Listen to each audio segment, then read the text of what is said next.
What are you doing? Me making rice. What? Me make rice. Rice or Chicken. chicken?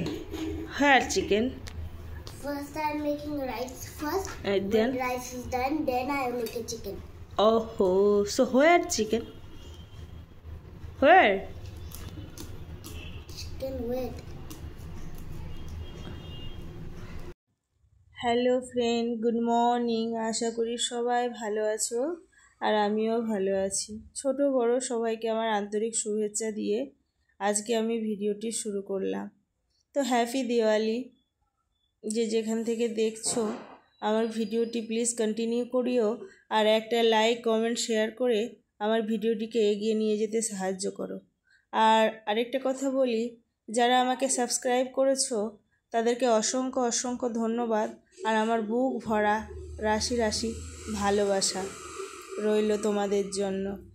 সত্যি তোমরা ছাড়া আমি সত্যিই অসম্পূর্ণ। তোমরা ছাড়া আমি আমার ভিডিওগুলিকে এগিয়ে নিয়ে যেতেই পারবো না। আমি ভাবতে পারিনি যে তোমরা আমাকে সাপোর্ট করবে, আমার পাশে দাঁড়াবে। তার জন্য আমি খুব আনন্দিত। তো আর আমি বেশি কথা বাড়াবো না। তো আজকে আমার মেন মেনু হলো সোয়াবিন আর আলু।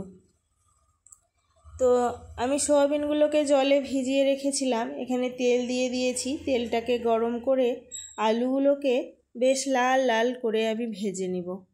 তো এই যে আমি লাল লাল করে আলুগুলোকে ভেজে নিয়েছি। ভেজে নিয়ে একটা পাত্রে তুলে নিয়ে সোয়াবিন বড়িতে যে জল ঝরিয়ে রেখেছিলাম সেগুলোকেও লাল লাল করে ভেজে নিব। তো সোয়াবিন বড়িগুলো আমি লাল লাল করে ভেজে নিয়ে তুলে আবার তেল অ্যাড করে দিলাম মশলাটা কষিয়ে নেওয়ার জন্য। তো মশলা কষানোর জন্য কি কি দিচ্ছি দেখুন।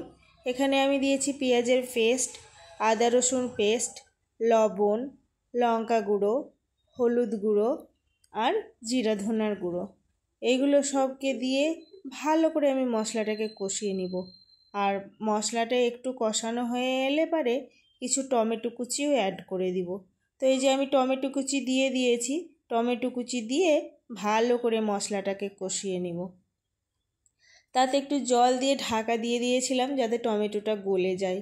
তো সব আমার গলে গেছে।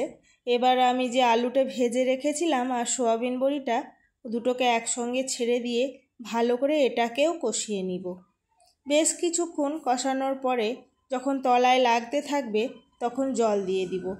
তো আমি জল দিয়ে দিয়েছি বেশ খানিকটায় যাতে সেদ্ধ হয়। তো আমি ঢাকা দিয়ে কিছুক্ষণ পরে ঢাকাটা খুলে দেখি, হ্যাঁ হয়ে এসছে প্রায়। আমি আলুগুলোকে দেখে নিব একটু যে হয়েছে কি না। আমি দেখলাম আর একটুকু বাকি আছে। কিছুক্ষণ পরে আবার ঢাকা খুলে দেখি পুরোপুরি হয়ে গেছে। তো আমি তাতে ছড়িয়ে দিলাম একটু ধনা কুচি আর একটু সবজি মশলা দিয়ে দিয়েছিলাম অফ ক্যামেরায়। এটা অপশনাল, দিলেও পারেন না দিলেও পারেন, যে ফ্লেভার পছন্দ করলে দিবেন, না হলে না। তো আমার রান্নাটি পুরোপুরি কমপ্লিট হয়ে গেছে, দেখতে পাচ্ছেন ফাইনাল লুক।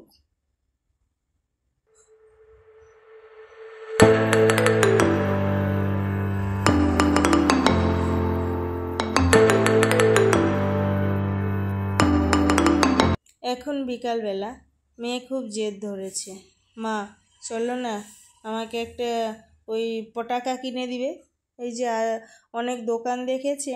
তো আমি বললাম যাবো, দাঁড়াও। ওর ড্যাডি ছিল না, একটু বেরিয়েছিল। তো আমি মেয়েকে একটা চিপসের প্যাকেট দিয়ে মেয়ে বাইরে একটু দাঁড়ালাম। আজকে দীপাবলি, এখানে প্রচণ্ড ফায়ার ক্র্যাক হয়, প্রচণ্ড প্রচণ্ড। তো আমরা বাইরে দাঁড়িয়ে দাঁড়িয়ে ব্যালকনিতে দেখছিলাম। তারপরে আমার ডেলিভারি বয় একটা ডেলিভারি দিয়ে গেছে, সেটা আমি আনপ্যাক করে নিলাম। জানুন তো, একটা ড্রেস অর্ডার করেছিলাম, ড্রেস নয় কাপড় অর্ডার করেছিলাম মেয়ের ড্রেস তৈরি করব বলে। একবার অর্ডার করি ভুল এসছে, এবার অর্ডার করেছি বড়দের তৈরি করা ড্রেস এসছে।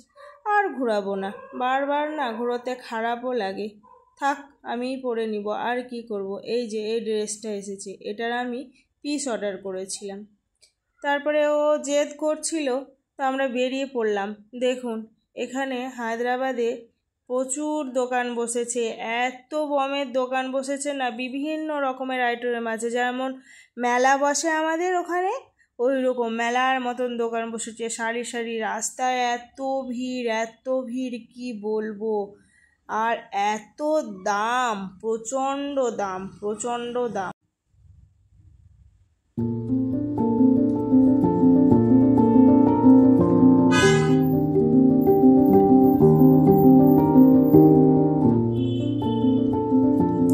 পুরো শহর সেজে উঠেছে লাইটের আলোতে। যেদিকেই যাচ্ছি আলো আর আলো, চারিদিকে রং বেরঙের, এক কালারের। এই আয়নাগুলো দেখতে পাচ্ছেন রাস্তার ধারে, কি সুন্দর লাগছে। এত সুন্দর লাগছে, পুরো রাস্তাঘাট, ঘর বাড়ি, বাজার, দোকান সব কিছু সেজে উঠেছে শুধুমাত্র এই একটি রাতের জন্য।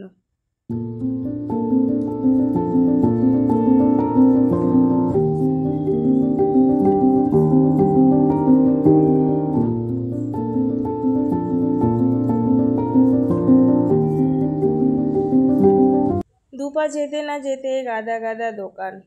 তো আমি চলে এলাম আরেকটি দোকানে, ওখানে মেয়ের জন্য নিয়ে নিব, অনেক জেদ করছে।